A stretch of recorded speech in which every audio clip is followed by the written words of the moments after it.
Deməli, mövzumuz be expressionlardır. Yəni, be expressionların ifadələrlə bir yerdə istifadə olunmasıdır. Burada to be able to var. Biz bunu modal feillər keçəndə keçmişik. Yadınızdadır da, yəqin ki. Bu asan hissədir. İndi baxaq digərlərinə.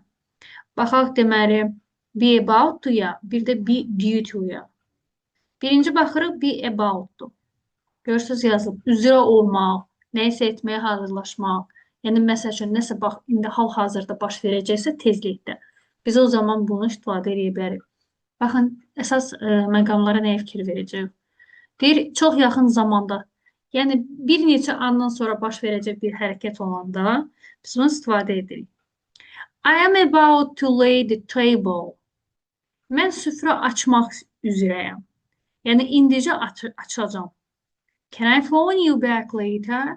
Sənə sonra zəng etsəm olar? Yəni, olar sonra birazdan zəng qurum. İndi mən süfrə açmaq üzrəyəm. Ya, burada yenə başqa nümunələr də var. Bizim əsas məsələmiz nəyə fikir veririk? Baxın, bu bir hissə var. Bu şəxslərə görə dəyişir. Yəni, lazımdırsa am ola bilər, əgər aynı işlənibsə. Lazımdırsa, məsəl üçün, biz deyə bilərik, train təkdədir, iz işlətmişik. Cəmdəykən biz burada they are deyə bilərik. Yəni, söhbət indiki zamandan gedir. Deməli, biz nəyə fikir verdik? Biz bildik ki, to be hissəsi dəyişə bilir, amma about-dur mütləq şəkildə elə olduğu kimi qalır, dəyişmir. Yəni, burada nümunələr də var. Sonra, keçmiş zamanda necə baş verir? Baxın, deyir ki, keçmişdə nəsə baş verməli idi, amma son anda baş vermədi. Bax, o zaman biz istifadə edirik. Keçmiş zamanda işlənəndə baş vermək üzrə olan, lakin baş verməmiş hərəkətləri ifadə edir. We were about to leave home when my brother felt bad. Biz evdən çıxmaq üzrə idik ki, qardaşım özünü pis hiss etdi. Demək ki, bunlar evdən çıxa bilmədilər.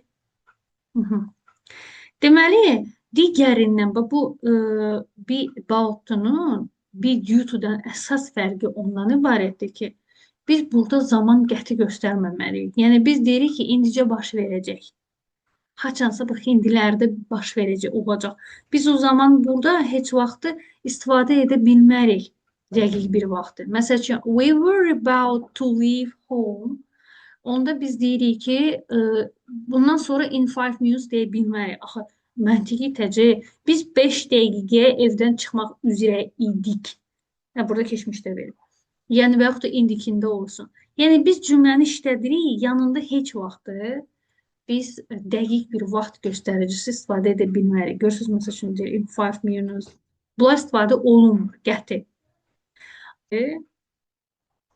Burada tərcümə təxmini eynidir. Bax, görürsən, malı, məli, gözlənilmək. Yəni, burada haradasa oxşarlıq var. Deyir ki, müəyyən bir vaxtda qrafik və ya plan üzrə baş verməsi gözlənilən. But if the train is due to arrive at 5 p.m. Qatar saat 5-də gəlməlidir. Yəni, gəlmək üzrədir. Əslində, bu tərcümə ola bilər yuxarıdakı kimi. Biz bayaq necə dedik be about-da? Gəlmək üzrədir. Bu da eyni tipdədir. Sadəcə fikir verin ki, böyük bir fərqi ondan ibarətdir ki, burada biz dəqiq vaxt istifadə edə bilərik.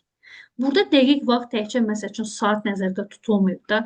Dəqiq vaxt ola bilsin ki, siz deyəsiniz ki, məsəl üçün, bugün, sabah, gələn 5-ci gün, mənim imtahanımı verəcəyim tarixdə və yaxud da, nə bilim, mən bir harası, nənəmgirə gedəcəyim gündə, yəni konkret bir vaxt olacaq burada.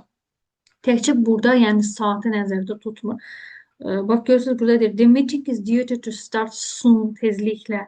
Yəni, göstərici var, zamanın göstəricisi var. Ona görə biz burada due to-nu işlədə bilərik. İndi biz qabaqda testlər işləyəndə əsas bunların fərqi bu zaman göstəricilərinin olub-olmamağından söhbət gedəcək. Yəni, əsas fərq burada bu olacaq. Be able to-nu yadınızdadır da, yəqin ki, modal feilin biz keçmişdik. Can-in neydi? Əvəzçisidir, yəni ekvivalentidir. Deməli, keçmiş zamanda was were istifadə olunur. İndiki əmiz A. Gələcək zamanda mütləq şəkildə be-nin yanında iştirakı vacibdir. Əgər be olmasa, məsəl üçün, I will be able to speak deməli. Əgər biz I will able to speak English after the course desək, böyük bir səhv olacaq. Yəqin ki, bunlar sizin yadınızdadır. Yadınızdadır mı? Bəli, bəli.